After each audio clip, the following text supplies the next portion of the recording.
आज तिमीलाई अन्न खुवाउने यो हो शुभ दिन।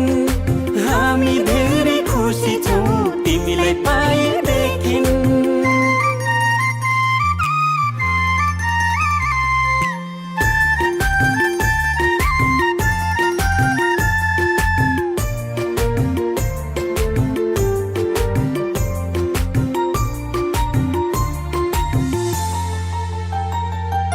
तिमी हाँस्दा तिमीले हेर्दा यो संसार नै स्वर्ग जस्तो लाग्छ।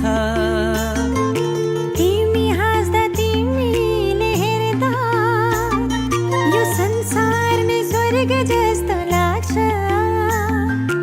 भगवानको रूप तिमी प्रकृतिको वरदान।